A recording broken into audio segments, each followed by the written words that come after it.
Assalamu alaikum, I'm Aisha and you're watching Samar News. Here are today's headlines. New York City Mayor-elect Zohran Mamdani has wasted no time calling out President Donald Trump, formally kicking off the battle that will likely define relations between the 34-year-old mayor and the president whose celebrity is tied to the city. Mamdani, a Democrat, said during a Tuesday night speech, "Donald Trump, since I know you're watching, I have 4 words for you. Turn the volume up," to a raucous crowd of supporters shortly after being declared the victor. Mamdani made countering the 79-year-old Republican president's actions in the city, especially on immigration, a centerpiece of his campaign. In New York City, Zohran Mamdani, a 34-year-old Democratic socialist, has won the mayoral race, capping a meteoric and unlikely rise from an anonymous state lawmaker to one of the country's most visible Democratic figures. And in Virginia and New Jersey, moderate Democrats Abigail Spanberger and Mickey Sherrill won their elections for governor with commanding leads, respectively. Democrats have swept a trio of races in the first major elections since Donald Trump regained the presidency, elevating a new generation of leaders and giving the beleaguered party a shot of momentum ahead of next year's congressional elections. A UPS wide-body cargo plane has crashed and erupted into a fireball moments after takeoff from the international airport in Louisville, Kentucky, killing 7, including all 3 aboard, and injuring 11 on the ground. Flames from the crash, shortly before sundown, ignited a string of fires in an industrial corridor adjacent to the airport, forcing authorities to halt flight operations through the night, the officials said. The Louisville airport was expected to reopen on Wednesday morning. 2 runways were strewn with debris from the crash.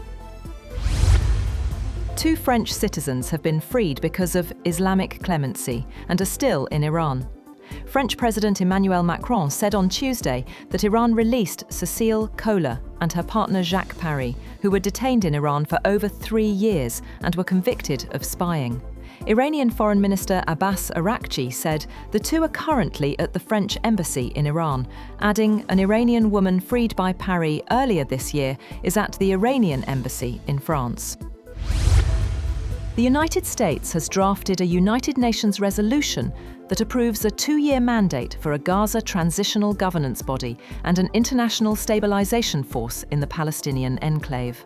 The draft, which is still being developed and could change, was shared with some countries this week, but has not yet been formally circulated to the 15-member Security Council for negotiations, diplomats said. It was not immediately clear when Washington planned to do that. China will suspend its 24% additional tariff on US goods for 1 year, but retain a 10% levy, following last week's meeting between President Xi Jinping and US President Donald Trump. The State Council's Tariff Commission also announced China, the world's top agricultural buyer, will lift some tariffs of up to 15% on US agricultural goods from 10th November. On the other hand, the US government shutdown has hit a record 35 days, matching the longest in American history. Federal workers, soldiers, and millions relying on food aid are going unpaid, while Congress remains in deadlock. Economists warn the shutdown could cost the US economy over $11 billion if it continues another week. Meanwhile, President Trump has said that food assistance for the poor will resume only once the government shutdown ends. In a post on Truth Social, Trump blamed what he called the radical left Democrats for blocking a deal in Congress. He said SNAP benefits will not be released until Democrats reopen the government.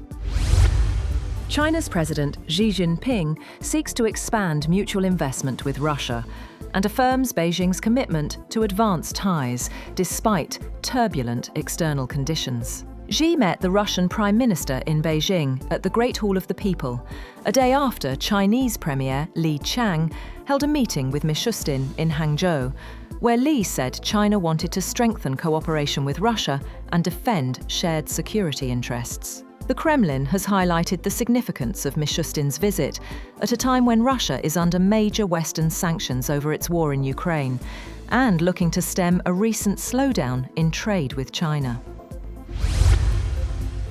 And Former footballer David Beckham has been knighted by King Charles at Windsor Castle for his services to sport and charity. The 50-year-old former England captain received the honour more than 2 decades after his first royal recognition. That's all for now. For more updates, visit www.samar.tv.